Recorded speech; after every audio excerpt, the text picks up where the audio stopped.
I was in the happy zone. And then you make a huge blunder. And it's huge because of the amount, over 100K order. Email looked identical to every other email, back and forth with the request. I ended up placing a bid, and I didn't think at all. I wanted somebody to react. They were like, call your local PD and they'll reach out to us. And it was like, no, but the laptops could be there. No. I would take every precaution. Today on our very special video, I have Arsen with us. Thank you for being here, Arsen. Thank you, Dr. Parks, for having me. I'm glad that you're here, not because of the topic, but I'm glad that you are here because many people in your situation would have never agreed to share it publicly and to even provide the documentation. So I want to begin by acknowledging that and thanking you for doing this. Yeah, thank you for using your platform to put the message out. Hopefully it helps some people. No, I know it definitely will. And for those watching and wondering, what are we talking about?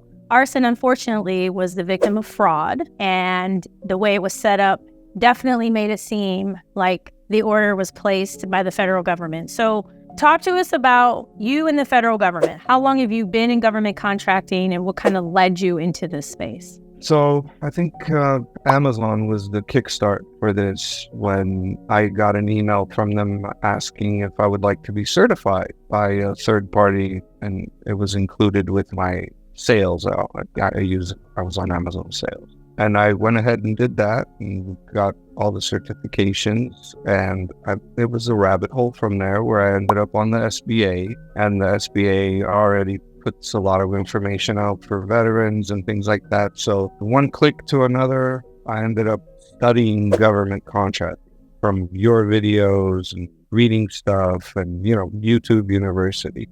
May 2003, I started my process. And within, I think, 4 or 5 months, I had the cage codes, I had the unique ID, I had everything out. I think most of the things I was ready to go, and I started receiving emails from various state entities. So this would be like California Highway Patrol, the CHP.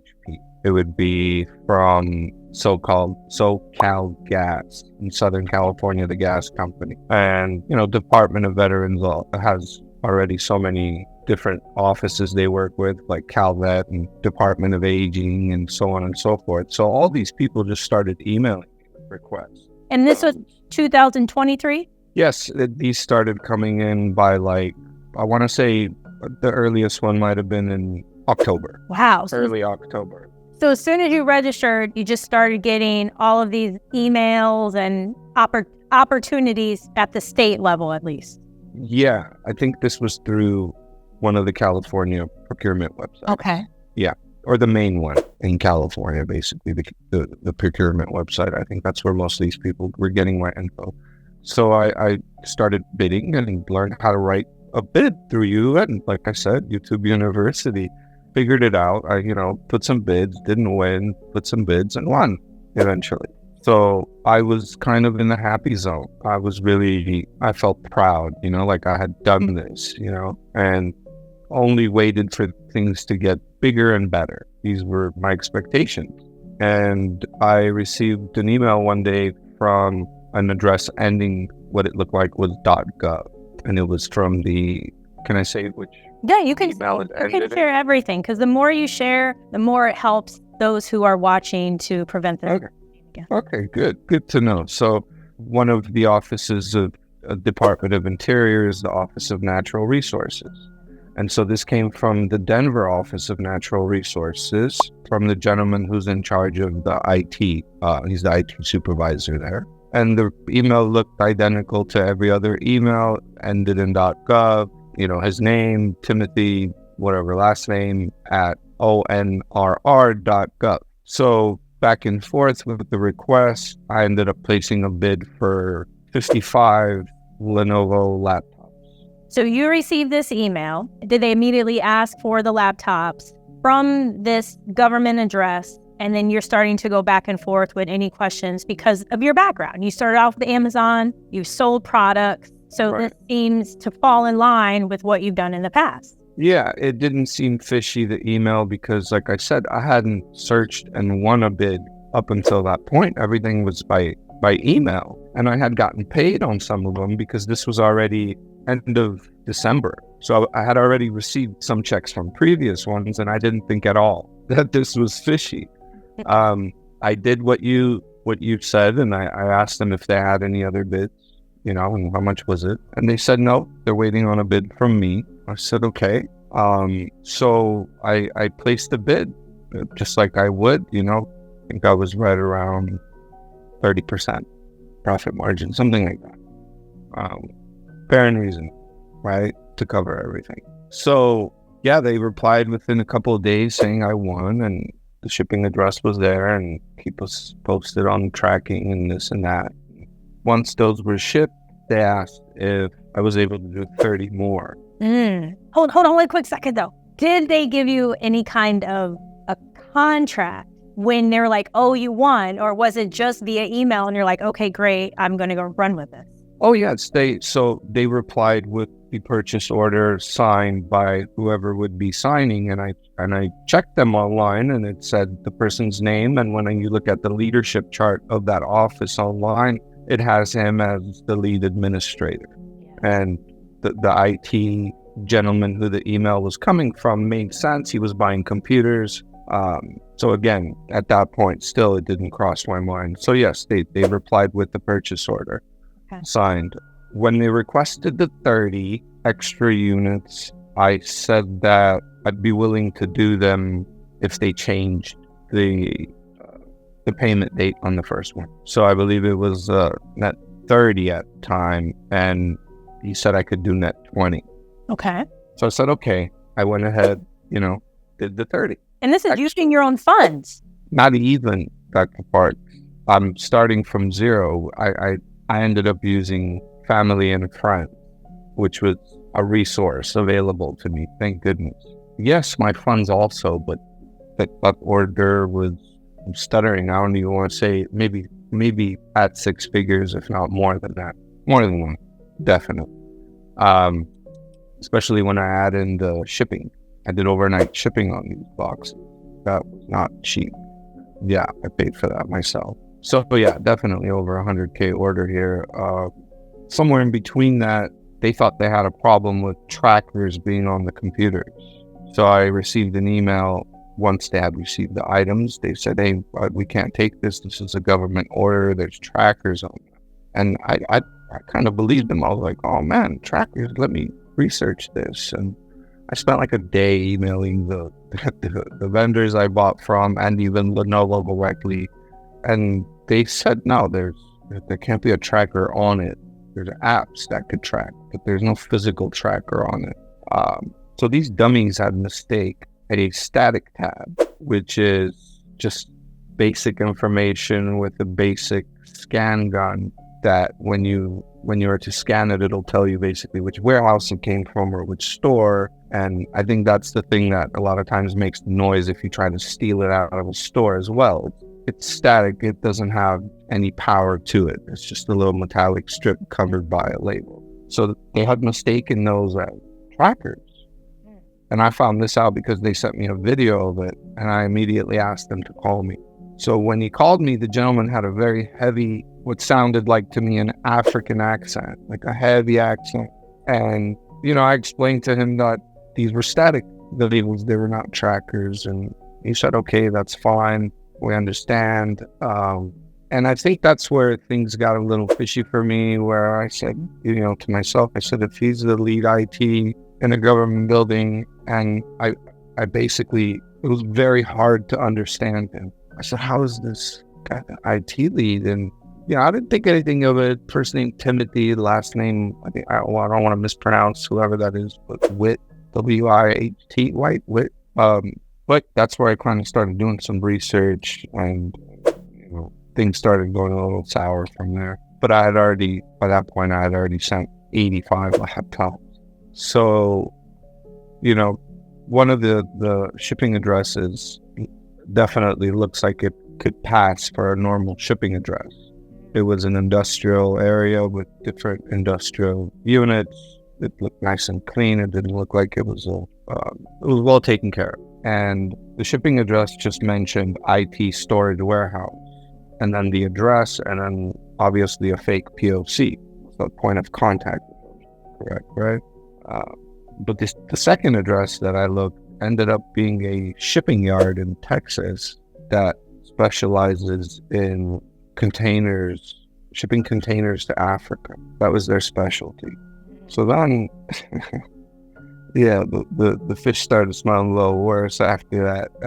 The fishy smell got worse. If I had Googled the phone number that they had used, just off the bat, the first thing, if I had just Googled that phone number, it pulled up the Better Business Bureau with a bad scam-like rating. Just don't do business with these people. There's one review. I believe he mentioned the word scam in there. So, yeah, I failed to do that. I mean, I did look on the website of the office. I found him, and there's no picture. By the way, I didn't see any picture of him. But when I Googled him, a Caucasian man popped up, which I believe is him at this point. But yeah, that was that. That was it. I was convinced at that point that I had been fooled. My other big moment of realization was when my computer mouse was hovering over his email address.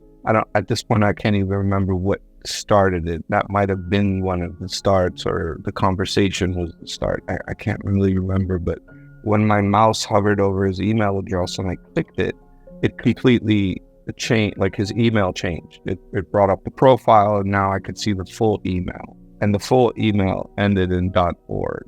And that was just another big no-no. That I know .org can be bought, but .gov cannot be bought. So there's a combination of things I guess people need to do, which is, double check the phone number to these orders on Google, check the shipping addresses, and you have to Google the people sometimes when they just come through email. I hope the platforms aren't like that. Like you can't win a contract, say on Unison, and it ends up being a scam. No. That's not going to work. Yeah, because of the path that I started on, everything seemed like it was going good. I mean, again, not bidding on anything specifically off a platform, but bidding on all emails directly coming to me, right? And so this looked natural. When another email came in, I bid. And this happens all the time. Today I received an email from, I think, a city in Florida, something in the state of Oregon. Like it's common for agencies to send these emails, even on the government side. Every now and again, they may write requesting market research, requesting a quote. I had somebody once do that for some Oculus headsets. So this is something where you're not the only one. I've received emails like this. I know people in my Facebook group have received emails like it. Because as you said, when you see it, it's like, oh, this is legit. The .gov, the names line up. And if it hadn't been for you talking to him on the phone, you probably, maybe even would have sent him more. Right. So because it seems legit, because all the information lines up, except, I'll add that right now, like the federal government doesn't really buy electronics like that. But the thing is, how would anyone know this? If it weren't for your story for this video, you would never know. But often the government will buy electronics through a GSA schedule. They will buy it by procuring on Unison, procuring on Sam.gov, doing things like that. But otherwise, like you said, it seems very, very normal. So what has happened since you talked to them on the phone, you sent them the laptops, you're very well aware that these could be on their way to some part of Africa right now. What's happened since? I've filed reports with every alphabetical agency there is, including local PD, even I think I did the SBA OIG email. Unfortunately, I haven't received any reply or any call, or I might have received one confirmation email from the FTC, I did FBI, FTC, local police, and SBA OIG. And I think the FTC sent like, oh yeah, we got your email. But I'm assuming, again, these are common. Nobody's running around looking for these guys right now. If they've done it before, they might already be tailing these guys about I wanted somebody to react. Initially, I called the Houston police. That's where the shipping address was, to the yard. I said, hey, this is kind of what's going on. And they were like, yeah, just call your local PD and they'll reach out to us. And it was like, no, but the laptops could be there. No. And it's unfortunate there's bureaucracy, I guess, of how things work. You have to do local, and local has to transfer the info. By that time, yeah, they're already shipped. But just the way things work like that is unfortunate. So I think the message is we have to be extra cautious. Like I said, emails coming through and asking for anything, you just need to double check, triple check. I mean, definitely, because it's heartbreaking. And I know if I was in that position, I would have flown to Houston and staked the warehouse, which would never have been safe. And I don't suggest anyone do these things. But I know that thought is not only going through my head, but through probably others. So it's a situation where I knew exactly what I was going to wear. Oh, what were you going to wear? An Amazon delivery outfit. That's smooth. It hurts. When it hurts that bad, your thoughts get bad, and obviously nobody's going to really go do anything. But, you think to yourself, literally, you might go out there and do a fake delivery and see all your laptops there. You walk into an office and there's piles of electronics there, but yes, we don't. We didn't. We don't. I'm glad you didn't, and I'm glad we take the high road, because I'm pretty sure, given it was shipped to a location that specializes in shipments to Africa, there were a lot of products there. Right. Because a shipping container, there's a lot of space in those things. For sure.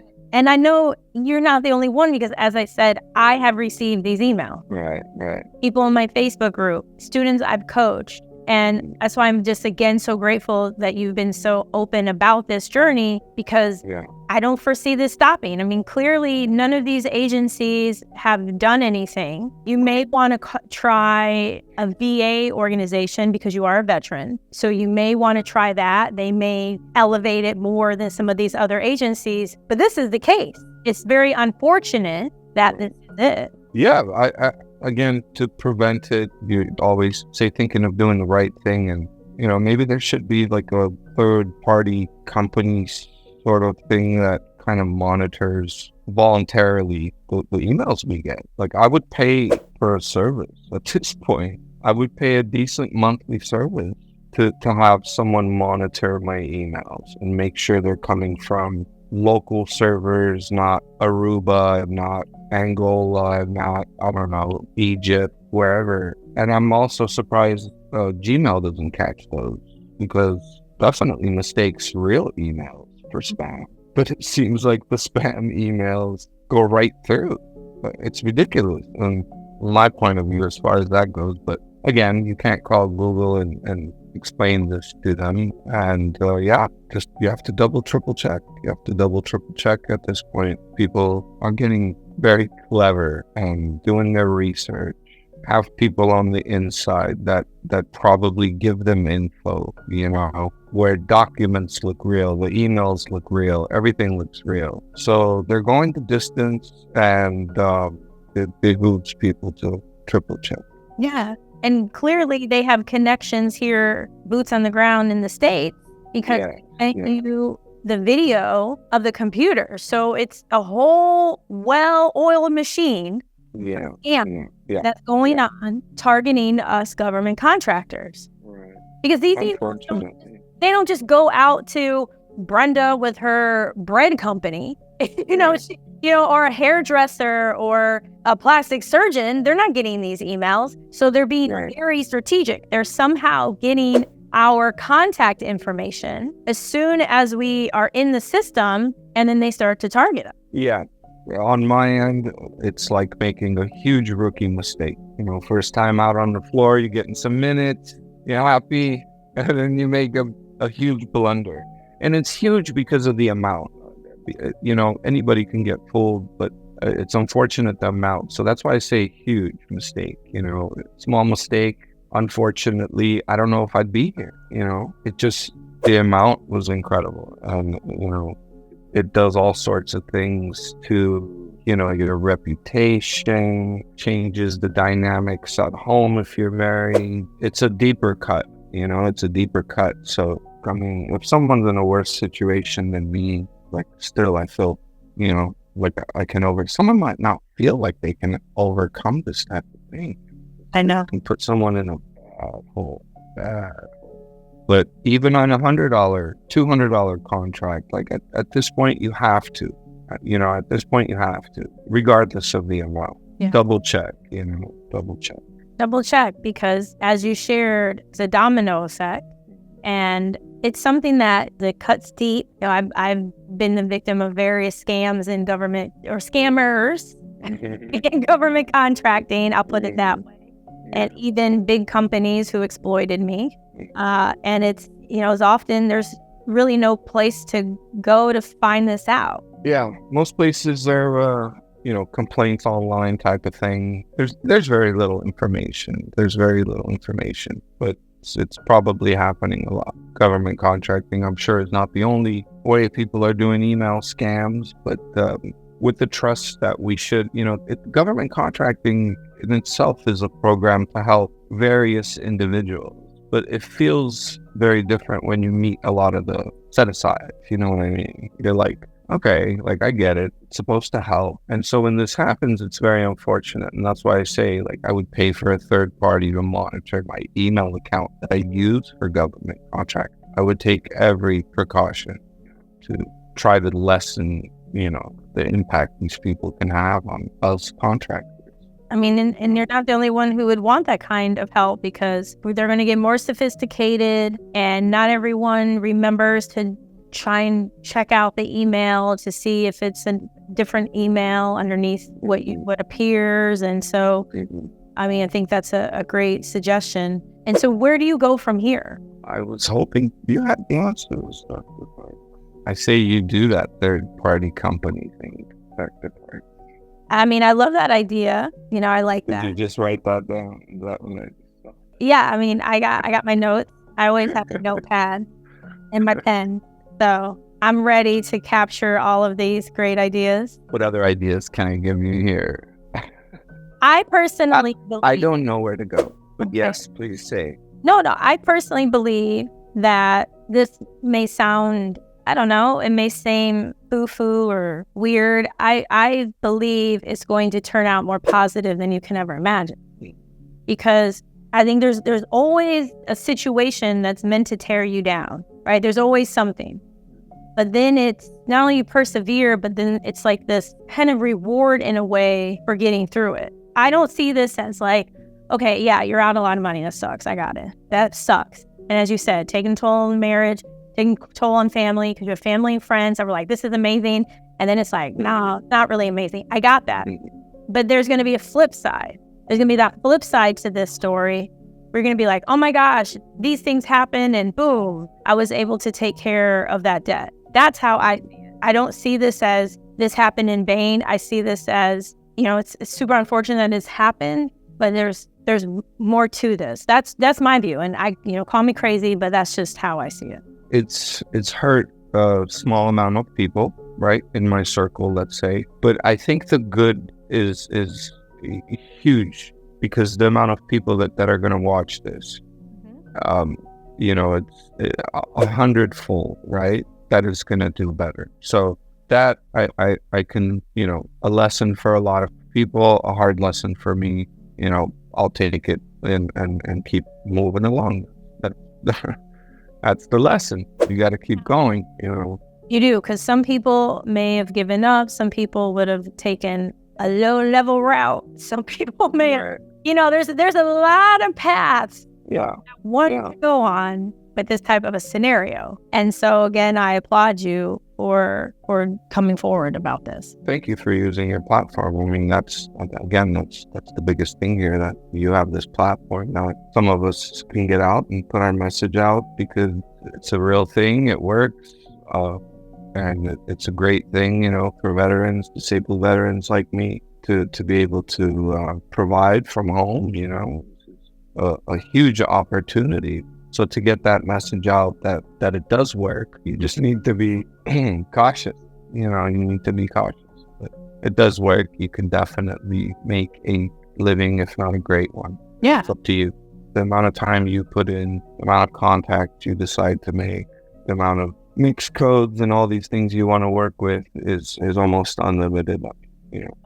I always tell myself, even at this point, I've only scratched, I feel like 10% of government contracting with everything that I think I know. Right. Like barely 10%. So yeah, can't wait to fill in the rest of the 90 with Dr. Parks and her great videos. I love the videos. Yeah.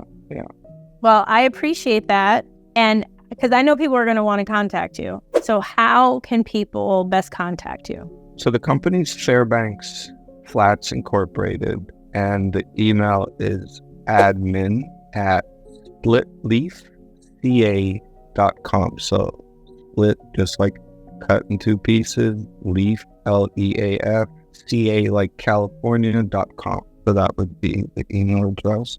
Excellent. We do have a phone number. No text messages can go through our number. So just for calls, 833-556-5510. And you're also on LinkedIn? Yes, LinkedIn. On LinkedIn, let's see, I'm new to LinkedIn.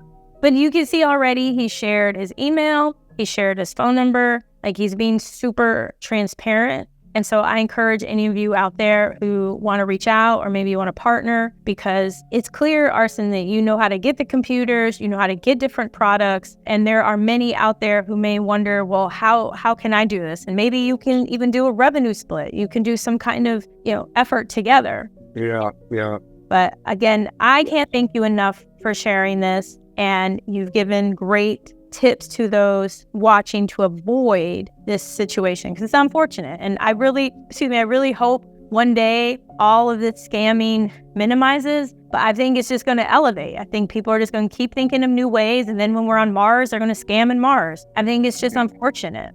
Yeah, it evolves, but I think as contractors, we have to evolve too. In any sector, in any job, you always have to be cautious.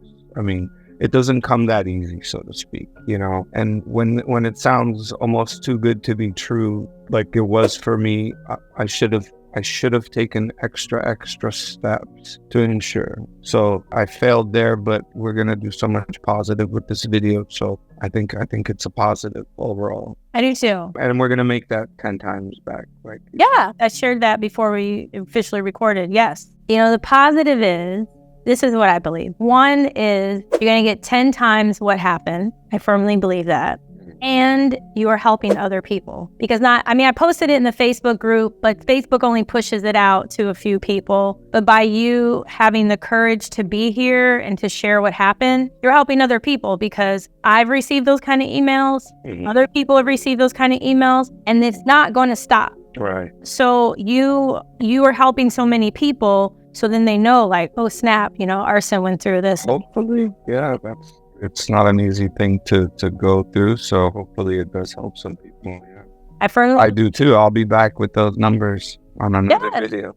Yes, you will. You're going to be like, oh my gosh, happened in 3 months. I put that out there for you. And anyone else watching where maybe something similar has happened, I put that out there for you. It's no BS. I'm serious about that. Again, thank you so much for being here. Please reach out and, post lots of comments. If you have questions about this, or you want to go deeper, go into the Facebook group, because there's a lot more to this story, to Arsen. Like the video, subscribe, hit the notification button, join the Facebook group. If you haven't, go to profitablecontracts.co for a free download for those of you who are out there. So thank you so much. And don't forget, everything is possible. Thank you again, Dr. Park. Oh, thank you. You're amazing.